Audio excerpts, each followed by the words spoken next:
Glance in the Mirror. Chapter 35. Working Conditions. Terry landed the job at a printing house in Islington.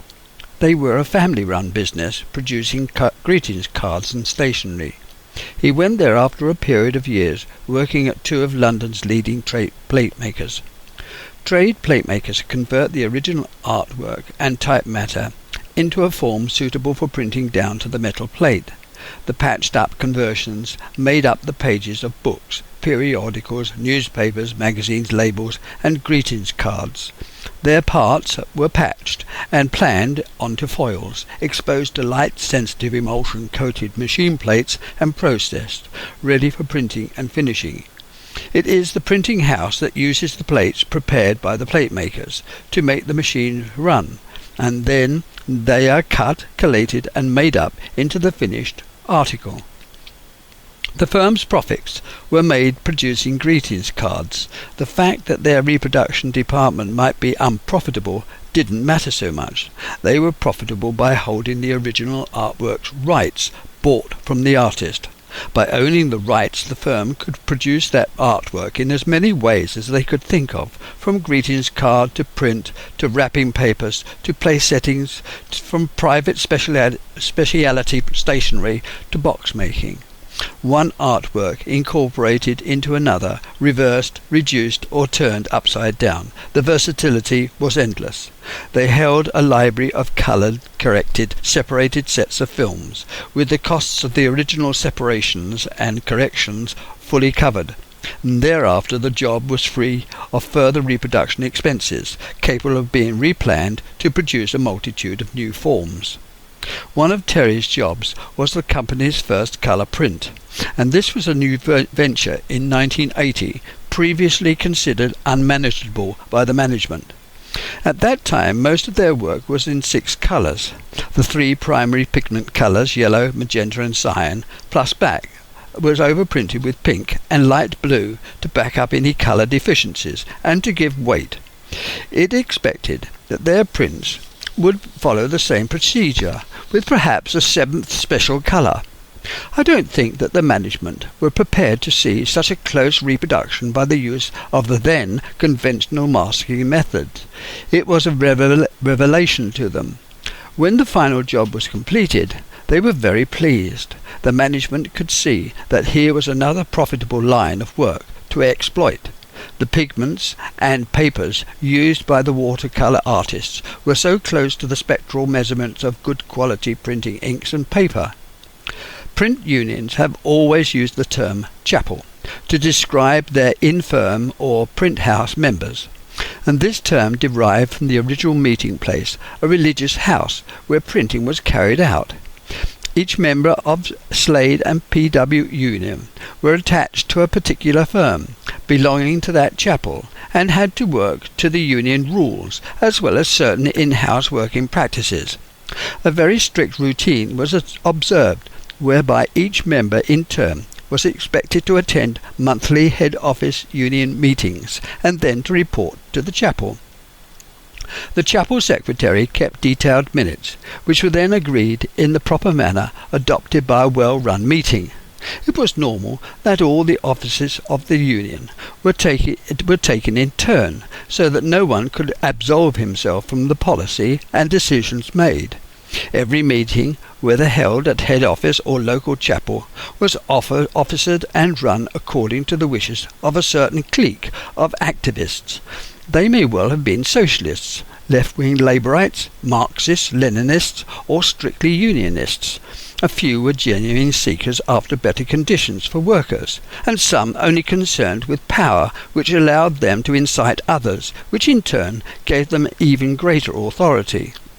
Others were fearful of losing their jobs. Through the power of the group they felt less threatened. Others were born dramatists, wanting central stage with an audience. They were not interested in producing the best job in the fastest manner for maximum profit. They didn't see that it was in their interest to maximize the production process. It's unfortunate that unions didn't consider it was their remit to help create greater profits, but better working conditions. long-term improvements were beyond their daily interests. Neither the workers nor their representatives knew the state the firm's books were in, how the economy of the business was running.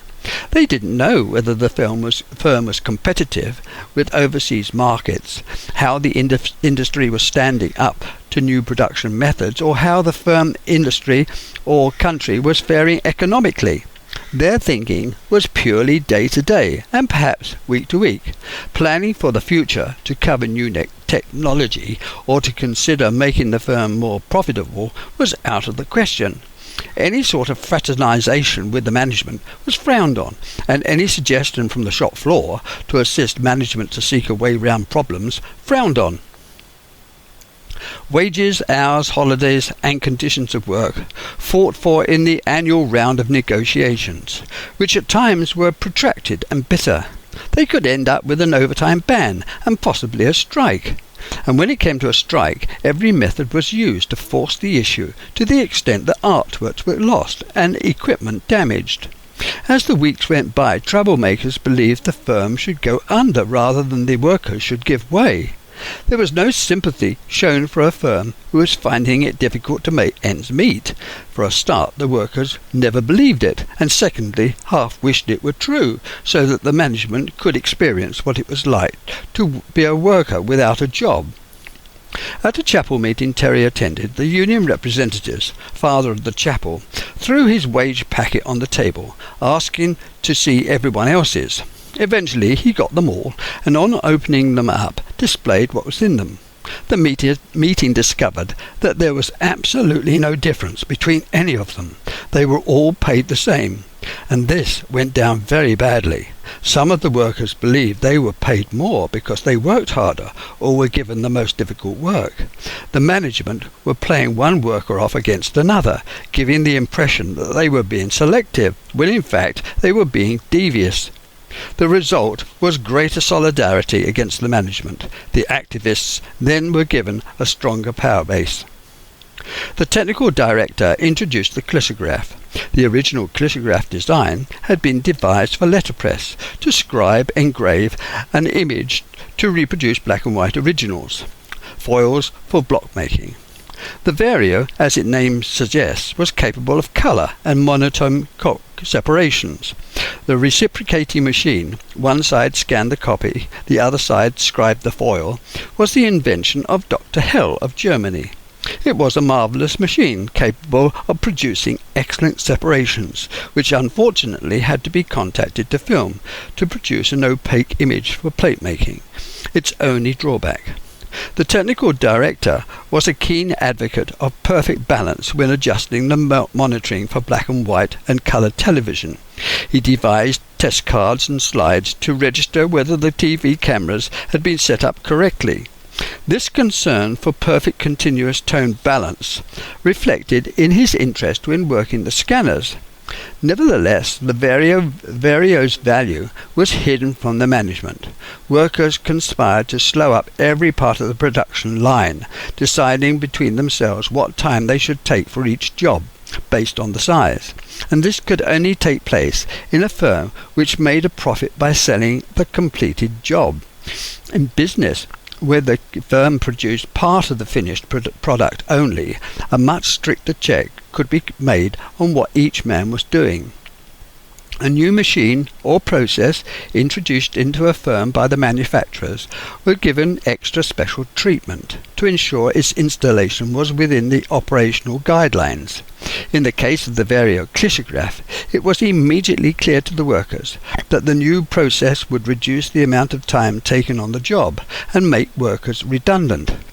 The workers decided to make sure a problem was experienced, demonstrating the new machine would take a much greater time, almost as the existing film processes did. The contacted separation sets were heavily retouched to demonstrate the need for handwork. The time taken on each job using the machine was estimated by the chapel to guarantee workers' jobs. The purchasers of print and the advertisers wouldn't know the difference between one process and another.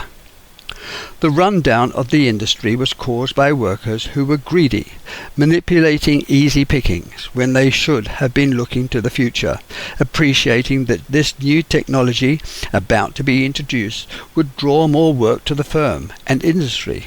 The media bosses, whether film, television or print, made vast profits.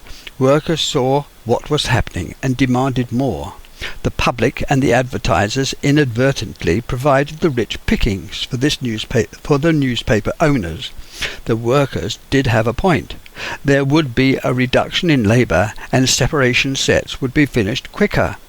These new techniques could be adapted for the introduction of coloured newspapers. It was very unfortunate that the management and probably the film companies were not fully aware that conventional multi-layered masking systems, both Agfa-Gavert and Kodak, were equally efficient, fast and cheap. Both these systems could be used to correct multi-plan transparencies, and the result from original watercolours equally as good as a scanner. Extra definition given by unsharp masking, a phenomena the electric scanner could also emulate. Robert Maxwell, 1923 to 1991, operated a price-cutting business aimed at the colour reproduction side of the printing industry, to introduce colour to his magazine publications. Eventually he bought the Mirror Group from Reed International, which later became the massive International Press Corporation. Ruthlessly cutting costs, he introduced run-of-the-print colour printing, using a 4-colour printing press to print his newspapers.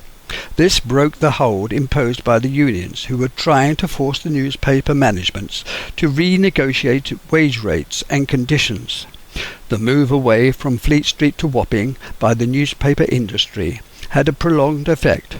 This required engaging electrical workers who were to run the machines, the introduction of a colour supplement, and the total change to lithography by the old letterpress industry. These new technical advances brought about a revolution in newspaper production. The battered, entrenched and belligerent unions tried to turn the tide imposed by new technologies. The unions were never long-term players in developing their strategies, always forced to consider day-to-day relations and the printing house owners. With all these machinations, Terry was trying to manage the financial needs of a large family. Having the future in mind, he applied for the position of reproduction manager at Rupert Murdoch's The Times newspaper, then based at Wapping. He was to run the new colour reproduction department. It was going to be equipped with the latest scanners and page makeup systems to produce the Times colour supplement magazine. The person engaged had to set up a complete reproduction department for colour using the latest techniques. After a lot of meetings and discussions, Terry was offered the job, only to be told shortly afterwards that it was all being called off and cancelled. The unions were not going to negotiate. Times newspapers were completely blocked in their quest to bring in colour. Managers and men disagreed over the introduction of the new computerized techniques. The Times supplement was taken to Holland to be reproduced and printed. Much of the colour printing for the UK was produced abroad. Again, his way forward was blocked by trade union intransigent behaviour. It was apparent that Britain was being left behind in the use of robotics and microelectrics. Most of the large print machines at the time were made in Germany. Scanner manufacturers did penetrate further afield to Japan, Israel and America, having started in Germany. In Britain, the chromograph became replaced by the linotype Paul Hell chromograph drum scanner. Computer digitization of artworks stimulated a number of international companies to merge. Ultimately, national newspapers, and to a lesser degree other large printing concerns, gave way under the threat of unofficial action by in-house chapels. Industrial relations had been bad for generations, and there was discontent and confrontation at every annual wage review. Strikes abounded, and the government of the day was incapable of holding down wages or stemming the high unemployment rate. At the time of one national strike which lasted for weeks, Terry found he had to sell some family heirlooms given by an aunt. He was desperately short of money for the mortgage. Sally contemplated asking her mother for a loan. Terry wasn't happy at all about this. His pride would not allow him to accept that. Fortunately, the strike was called off, without any benefit to the unions, other than false promises from the management, which they knew they couldn't keep.